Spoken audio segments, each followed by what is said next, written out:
जय भोलेनाथ। नमस्कार, मैं साधना पांडे मार्गदर्शन पे आपका स्वागत करती हूँ। दोस्तों, मैं बात करने वाली हूँ आश्विन मास शुक्ल पक्ष की एकादशी के बारे में। इस एकादशी को पापांकुशा एकादशी के नाम से जाना जाता है। वैसे तो हर एकादशियों में अलग अलग इसके फल होते हैं, और रही बात ये कि हर एकादशी में पूजा विधि तो सामान्य ही होती है और भगवान विष्णु की ही पूजा होती है। एकादशी किसी भी नाम से हो, किसी भी पुण्य को देने वाली हो, परंतु भगवान विष्णु की ही हम पूजा करते हैं, नारायण के श्रीहरि रूप की पूजा करते हैं। तो इस एकादशी जो अश्विन मास शुक्ल पक्ष की पड़ रही है, इस एकादशी में को पापांकुशा एकादशी के नाम से जानी जाती है। यानी मनुष्य के समस्त दैहिक दैविक पाप जलकर भस्म हो जाते हैं। ये है इस पापांकुशा एकादशी का फल। इसमें भगवान विष्णु के विग्रह शालिग्राम स्वरूप जी, लड्डू गोपाल जी स्वरूप की पूजा विशेष होती है। व्रतधारी को चाहिए कि वो दसवीं तिथि को शाम को सूर्योदय से पूर्व ही अच्छे से अपना भोजन ग्रहण करे, लेकिन भोजन में चावल और लहसुन प्याज युक्त चीज़ें ना हो, शुद्ध साधारण खाना लेना चाहिए। क्योंकि आज का नियम यह है एकादशी का कि जब आप अगले दिन एकादशी व्रत का संकल्प करें तो आपके पेट में अन्न मात्र न हो। इसलिए कहा गया है कि एकादशी में सूर्य अस्त होने से पहले भोजन ले लिया जाए तो व्यक्ति जो है वो हर तरह से अपने भोजन को पचाने में सक्षम होता है। इसलिए ये नियम बनाया गया है। दसवीं तिथि से ही आपको ब्रह्मचर्य का व्रत का पालन करना चाहिए। एकादशी बहुत बड़ा व्रत है, बहुत बड़ा व्रतराज कहा गया है। यानी कि इतने सारे व्रत हैं जो वार्षिक है, साप्ताहिक है, परंतु सब में श्रेष्ठ संख्या दी गई है एकादशी व्रत को। तो एकादशी व्रत के नियम थोड़े कठिन है, क्योंकि 3 दिनों में इस व्रत को हम पूर्ण करते हैं। एकादशी में दसवीं तिथि से जो नियम लगते हैं कि दसवीं तिथि में आप शुद्ध सात्विक होकर के और शाम को सूर्यास्त होने से पहले खाना खा लें। उसके बाद भूख लगती है जैसे रात को, तो आप दूध, फल ये सब चीज़ें ले सकते हैं, लेकिन अन्न नहीं लिया जाता है दसवीं तिथि में। ये काम कर लीजिए। अगले दिन एकादशी है, परंतु इस बार मन में भ्रम आ रहा होगा कि एकादशी पड़ किस दिन रही है। तो दोस्तों, इस बार जो है वो 25 यानी 25 अक्टूबर को हम पापांकुशा एकादशी का व्रत करेंगे। पापांकुशा एकादशी का व्रत करने के लिए दसवीं तिथि में जो मैंने नियम बताया वो ध्यान रखें। महिलाएं करती हैं तो एकादशी के दिन बाल न धोएं। संभव हो तो एक दिन पहले आप लोग बाल धो लें, लेकिन एकादशी के दिन बाल नहीं धुला जाता है। दूसरी चीज़ अब ध्यान रखना है कि सुबह सवेरे जल्दी जगिएगा। जल्दी जग करके और भगवान विष्णु की जो यथासंभव पूजा हो, जो आपसे हो सकती है, वो कर लीजिएगा। पूजा करने के बाद भगवान विष्णु को पीले फूलों का हार चढ़ाइए, माला, और पीले वस्त्र चढ़ाइए। धूप, दीप, गंध, अक्षत जो भी है, पंचोपचार, षोडशोपचार, जो भगवान, पंचोपचार का मतलब कि धूप, दीप, गंध, अक्षत, ये सारी चीज़ें पंचोपचार। षोडशोपचार का मतलब होता है कि जैसे उसमें और सारी चीज़ें बढ़ा लीजिए। जनेऊ हो गया, इत्र हो गया, तरह तरह की चीज़ें होंगी। अब यहाँ पे थोड़ा सा गिनवाऊंगी नहीं क्योंकि और वीडियो लंबी होती है, तो जितनी हो सके, सब सामर्थ्य की बात होती है, जितनी सामर्थ्य हो सके उतना लेकर के भगवान की पूजा प्रारंभ करना चाहिए। अच्छा, एकादशी कब प्रारंभ हो रही है? तो अश्विन मास शुक्ल पक्ष की एकादशी तिथि 24 अक्टूबर दिन मंगलवार को दोपहर 3:14 से प्रारंभ होगी। इस तिथि की समाप्ति 25 अक्टूबर दिन बुधवार को 12:32 पर समाप्त होगी। उदया तिथि के आधार पर इस साल पापांकुशा एकादशी का व्रत 25 अक्टूबर को रखा जाएगा। तो ये बात, इसमें कोई संदेह नहीं है, बिल्कुल 25 अक्टूबर को आप लोग व्रत धारण करिएगा। तो मैं बात कर रही थी कि भगवान विष्णु की पूजा जो भी सामर्थ्य हो उसके अनुसार हम कर लें। भगवान विष्णु की कोई भी विग्रह रूप में आप नहीं है, लड्डू गोपाल नहीं है और शालिग्राम जी नहीं है, तो कोई बात नहीं, फोटो है, फोटो से ही करिए। क्योंकि असल में पूजा तो हम भाव से करते हैं, तो पूजा आप उस तरह से कर लीजिए। जो लोग व्रत नहीं हैं वो भी इस बात का ध्यान रखिए, सारे नियम आप भी ध्यान रखें तो बहुत अच्छा है। एकादशी तिथि में जो व्रत नहीं है चावल का त्याग करेंगे। चावल बिल्कुल मत खाइएगा, शुद्ध सात्विक खाना खाइएगा, चावल नहीं खाना है।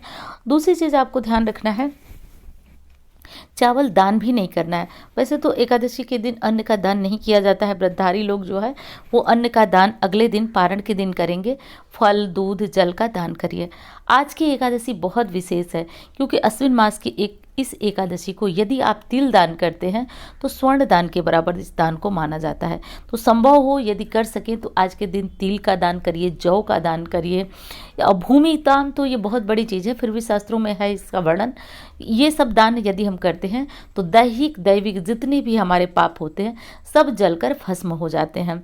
अब आइए जान लेते हैं कि इस व्रत में खाना क्या चाहिए। जो व्रत नहीं करते हैं उनके लिए तो ये है कि आप चावल मत खाइएगा। कई सारी डिशेस होती हैं जिसमें कि चावल पड़ा होता है, तो उनका भी ध्यान करिए। जैसे पोहा वगैरह है तो ये सब भी मत खाइए, चावल के रूप में ये सब आती हैं, तो इनको नहीं खाइए। जो लोग व्रत करते हैं वो लोग क्या करें, तो एकादशी व्रत में देखिए नमक का त्याग किया जाता है। सेंधा नमक हो, यदि शरीर बहुत कमज़ोर है, नमक के बिना काम नहीं चलने वाला है, तो सेंधा नमक का प्रयोग करिए।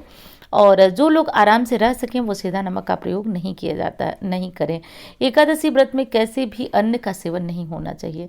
फल का सेवन कर लीजिए 2 बार 4 बार जितनी आपकी सामर्थ्य है। वैसे व्रत का नियम होता है कि सीमित बार ही हम फलाहार करें, परंतु नहीं रहा जाता। जितने बार मन करे आप फलाहार करें, दूध चाय जो भी ठीक लगे आप पीना खाना शुरू करें, लेकिन अन्न का सेवन नहीं किया जाता। एकादशी व्रत का महत्व ही है कि अन्न का सेवन न करें। इसके बाद क्या करना है दोस्तों कि सारी पूजा पाठ, सारे व्रत, सारे नियम आपने पूर्ण किया। एकादशी तिथि में जो दान मैंने बताया उसमें सबसे सस्ता दान मिलेगा आपको तिल और जौ का। तो ये दान लेकर आप किसी भी मंदिर में कर सकते हैं, क्योंकि तिल और चावल वैसे तिल और जौ शायद वैसे कोई व्यक्ति ले नहीं, क्योंकि जौ लेकर के कोई करेगा क्या उसकी आवश्यकता है। वो भी जौ का आटा होता तो थोड़ा प्रयोग में भी आ जाता। ये सारी चीज़ें आप मंदिर में यदि दान करेंगे तो वहाँ जो है हवन इत्यादि के काम में इसे ले लिया जाएगा। तो इसको दान करिए, कर लीजिएगा, क्योंकि स्वर्ण दान के बराबर माना जाता है। और देखिए हम चाहे न चाहें, हमसे कोई ना कोई भूल, कोई ना कोई पाप, किसी का मन तो दुख ही जाता है। तो इन सारे पापों से मुक्ति के लिए इन चीज़ों का दान आज आप अवश्य कर लीजिएगा। ज़रूरी नहीं है कि संख्या बहुत बड़ी, मात्रा बहुत ज़्यादा हो, आप कम मात्रा में ही करिए, लेकिन कर लीजिए। कोशिश करिएगा कि परिवार के लोगों से हाथ लगवा करके और एक बार ही मंदिर में जितनी सारी सामग्री आपसे हो सके उतना दान कर लीजिएगा। ये सारी चीज़ें रखें। खाने पीने में फल और दूध चाय ये बता चुकी हूँ, आप लोग ले लीजिएगा। अनाज का सेवन मत करिएगा, क्योंकि एकादशी व्रत करने वाले एक समय भी यदि अन्न भक्षण करते हैं तो व्रत खंडित माना जाता है। ये चीज़ आपका ध्यान रहना चाहिए। आज की एकादशी के दिन और ज़्यादा विशेष है, रवि योग, ध्रुव योग का निर्माण हो रहा है। तो ये एकादशी जो है और भगवान विष्णु को प्रसन्न करने के लिए विशेष मानी जा रही है।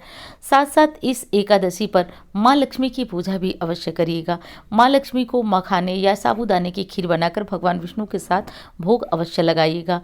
आज के दिन पारण का जो शुभ और सही मुहूर्त है वो है 6:28 से, और आज के दिन एकादशी का जो पारण का सही समय है वो है 26 अक्टूबर को 6:28 से 8:43 तक। ठीक है, तो ये टाइम है आपकी एकादशी के पारण का। स्क्रीनशॉट लेके रख लीजिए। इसी समय, इसी काल, इसी अवधि के दौरान आप अपना भोजन वगैरह तैयार करके रखें। और एकादशी के पारण में एक चीज़ का और ध्यान दिया जाता है कि 3 बार हमें अन्न ग्रहण नहीं किया जाता है। जब पारण का समय हो तो स्क्रीनशॉट लेके रखिए और पूरा खाना बनाकर बैठ जाइए।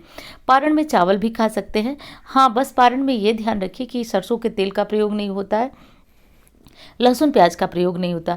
वहीं पे शाम का जो खाना खाते हैं आप, उसमें आप लहसुन प्याज का, दूसरी बार का जो खाना होता है उसमें आप लहसुन प्याज खा सकते हैं। मांस वगैरह ना खाइएगा, लहसुन प्याज खा सकते हैं। सुबह के खाने में सिर्फ लहसुन प्याज का त्याग कर दीजिएगा। अगर आप खाते हैं तो शाम के खाने में खा लीजिएगा।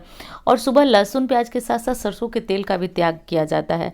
तो आज के दिन जो है वो अगर घी में खाना बना लेते हैं, जैसे लौकी की सब्जी वगैरह विशेष होती है एकादशी में, तो ये सब बना करके आप पारण कर लिया करें। हर एकादशी की बात मैं कर रही हूँ। और दूसरी चीज़, आपको एकादशी के दिन एक और विशेष उपाय करना है दोस्तों, जो कि बहुत ज़्यादा महत्वपूर्ण है। इस उपाय को कर लीजिएगा। तब तक के लिए आपसे यही प्रार्थना है कि आपको वीडियो पसंद आती है तो एक लाइक ज़रूर करिए दोस्तों। आपके लाइक बहुत बहुत ज़्यादा प्रेरणा देते हैं और आपकी लाइक्स ये बताते हैं कि वीडियो कैसी बनी है, आपको पसंद आ रही है कि नहीं। क्योंकि बहुत ज़्यादा व्यूज़ से वीडियो का लेना देना नहीं होता है, क्योंकि आप भी देखे होंगे यूट्यूब पे, मैं कोई नई बात नहीं कर रही हूँ, कि जिन वीडियोज़ पे व्यूज़ होते हैं ज़रूरी नहीं कि वो वीडियो लोगों को पसंद आ रही होगी।